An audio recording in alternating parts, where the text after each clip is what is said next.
Problem पूछ लेना अपनी प्रॉब्लम को। तो अभी हमें डिस्कस करना है कि अब magnetic dipole in a uniform magnetic field.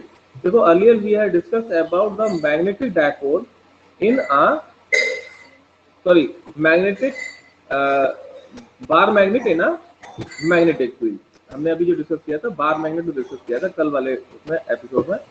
आज हमारा जो हो रहा है ये मैग्नेटिक डायपोल है। ये मैग्नेटिक फील्ड लाइन बना लिया आपने, these are the magnetic field line, clear. Uniform magnetic field है, पैरेलल है एक दूसरे के, और यहाँ आपने क्या किया एक मैग्नेटिक डायपोल, और आपने इसमें ये मैग्नेटिक डायपोल रख लिया, ये कोई मैग्नेटिक डायपोल, ठीक है। इस मैग्नेटिक डायपोल को आपने इस मैग्नेटिक फील्ड के साथ एक एंगल थीटा क्रिएट किए हुए रखा हुआ है, और इसमें अगर कोई आपने स्मॉल डिस्टर्बेंस किया हो, चेंज किया हो, चेंज इन एंगल किया हो, डिस्प्लेसमेंट किया हो, तो वो डिस्प्लेसमेंट भी यहाँ आप शो करेंगे कि डिस्प्लेसमेंट इसमें आपने डी थीटा किया है। कितना किया है डिस्प्लेसमेंट आपने? डी थीटा किया है आपने किस समय। और इस बार मैग्नेट के पोल भी शो कर दीजिए आप, ये नॉर्थ पोल है, ये इसका साउथ पोल है, और यूनिफॉर्म मैग्नेटिक फील्ड हो गया। तो अब आपकी सारी चीजें हैं, तो कंसीडर कर लें आप एक क्या बार मैग्नेट की जगह पर क्या uniform magnetic dipole, magnetic dipole in uniform magnetic field में आपने कंसीडर किया एक मैग्नेटिक डायपोल को आपने रख दिया कहाँ यूनिफॉर्म मैग्नेटिक फील्ड में। और इसका डायपोल मोमेंटम क्या है? अगर मैग्नेटिक डायपोल मूवमेंट की बात करते हैं तो मैग्नेटिक डायपोल मूवमेंट है इसका, मैग्नेटिक डायपोल मूवमेंट हम कितना बताते थे हमेशा इसका, बताओ? मैग्नेटिक डायपोल या मैग्नेटिक मूवमेंट कह दो सीधा सीधा, मैग्नेटिक मूवमेंट, मैग्नेटिक मूवमेंट क्या है? मैग्नेटिक मूवमेंट, मैग्नेटिक मूवमेंट है आपका एम वेक्टर, ये आपका एम वेक्टर मैग्नेटिक मूवमेंट बन गया। देखें तो टाउ इक्वल टू क्या होगा इस पर टॉर्क एक्टिंग ऑन दिस, जो इस पर टॉर्क वर्क करेगा वो क्या होगा? Torque TORQUE, torque acting on the dipole, acting on the dipole, on the dipole, tau is equal to m cross b, tau is equal to m cross b। ये आपका रहा मैग्नेटिक डायपोल, इस पर torque, magnetic torque इस पर था। तो tau is equal to, ये अर्लियर क्लास में हम सीख चुके हैं। तो टाउ इज इक्वल टू अगर हम मैग्नीट्यूड फॉर्म में लिखते हैं इसको, सपोज हम इसको मैग्नीट्यूड फॉर्म में लिखना है, टाउ इज इक्वल टू हम लिखेंगे एम बी, याद आ रहा है आपको, साइन थीटा। ये हमारी प्रीवियस क्लास में स्टडी हो चुकी है इसके बारे में, इसलिए हमें कोई ज्यादा इसमें वर्क नहीं करना। थीटा क्या है यहाँ इसमें? एम और बी के बीच में एंगल था थीटा। एम यानी इसका magnetic dipole movement, magnetic dipole m, और बी के बीच का एंगल क्या है आपका? थीटा है यहाँ, ठीक है। तो एक चीज और, अगर हमारा जब इस पर टॉर्क क्रिएट करेगा तो इसमें क्या क्रिएट होना है? ये रोटेट करना शुरू कर देगा, क्लियर। जब ये रोटेट करना शुरू करेगा तो आपने रोटेशन मोशन के लिए जानते हैं tau is equal to I alpha, tau is equal to क्या जानते हैं आप इसका? I alpha. Alpha where alpha, और मैं डिफाइन करता हूँ, एल्फा इज इक्वल टू होता है angular acceleration d2 theta over dt square, dt square. If you are differentiating the angle with respect to time 2 times, then you will get the acceleration। क्या मिलेगा आपको? Acceleration मिलेगा d2 theta over dt square के behalf पर। तो यहां से आपको tau is equal to I alpha की वैल्यू पुट करना चाहे, tau is equal to I alpha. Alpha क्या है आपका? ये सब 11th क्लास वाला पोर्शन है, d2 theta over dt square, ठीक है। तो अब रिस्टोरिंग टॉर्क हम जो डिफाइन करेंगे, ये टाउ एक्चुअल में इज द रिस्टोरिंग टॉर्क। क्या है रिस्टोरिंग टॉर्क? अगर सर ये वाला पॉइंट एक बार दोबारा बता दीजिए। एक्चुअली देखो ये 11th क्लास से मैच करता है, ये वाला जो टॉपिक है ना, ये आपका टॉपिक 11th क्लास से मैच करता है। यहाँ मैं इसको थोड़ा पॉज करता हूँ पहले। सिमिलरली एंगुलर मोशन में आपका टॉर्क वर्क करता है, ठीक है। तो यहाँ पे टॉर्क जो रहेगा आपका क्या रहेगा? देखें I d two theta over D T square, और ये ऑलरेडी किसके बराबर आ रहा है, टॉ के बराबर आ रहा है। तो टॉ के बारे में आता है, वी नो वी हैव किसकी value, tau. Tau equal to हमने पहले क्लास में पढ़ चुका है, m b sine theta, m b sine theta. तो यहां से क्या निकल के आया आपका, इट मीन्स यहां से निकल के आया कि I d two theta over D T square is equal to minus m b sine theta. ये आप पुट कर सकते हैं ना। तो यहाँ से d two theta over D T square की वैल्यू को भी फाइंड कर सकते हैं आप इजीली।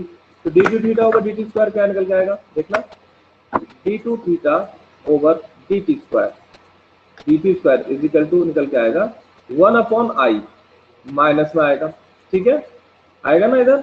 इधर रहेगा आपका एम बी, अच्छा रहेगा एम बी अपॉन आई लिख दो, इधर लिख दो सीधा एम बी अपॉन आई ही लिख दो इसको, एम बी अपॉन आई ही लिख दो एक तरफ, अच्छा रहेगा। और यहाँ लिख दो इसको साइन थीटा इसको।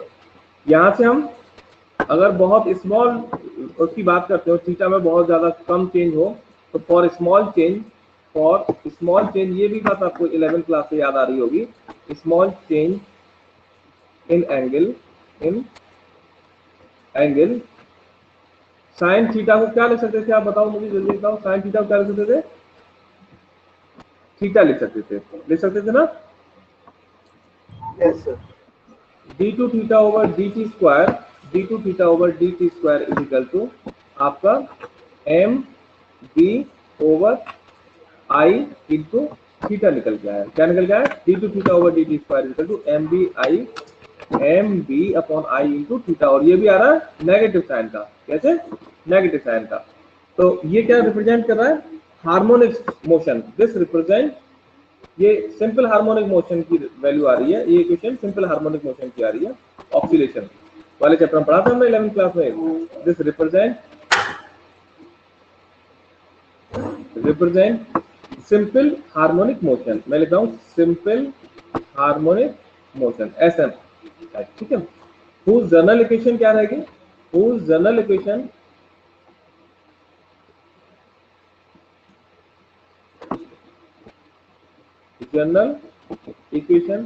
सिंपल हार्मोनिक मोशन की जनरल इक्वेशन आपके बारे में, आपको इसके बारे में पता था, d two theta over D T square is equal to आपने ओमेगा स्क्वायर थीटा रखी थी इसकी जनरल इक्वेशन, 2 टाइम्स आपने डिफरेंशिएट करके उसको निकाला था इसकी जनरल इक्वेशन को। इसे इक्वेशन आप अपनी तरफ से सेकंड कंसीडर कर लें, इसे 1 कंसीडर कर लें, और इन दोनों इक्वेशन को फर्स्ट और सेकंड को कंपेयर करके आप वैल्यू निकालें इसकी। On comparing first and second, on compare करेंगे तो आपके पास आएगा minus omega square theta is equal to minus का एम बी ओवर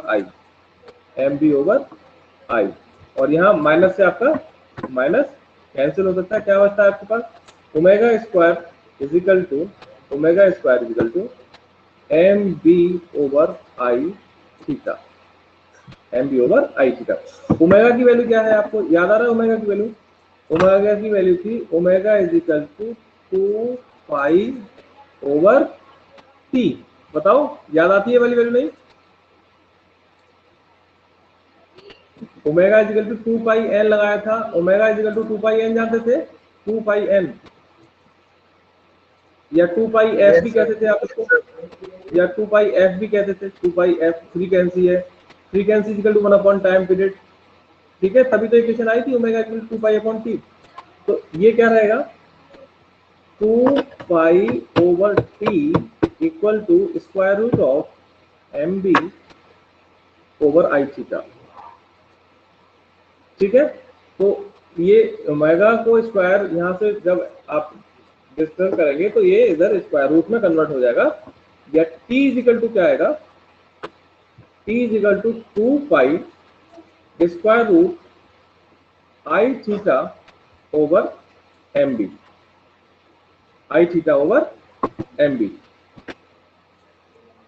आएगा, यही तो आएगा, बताओ।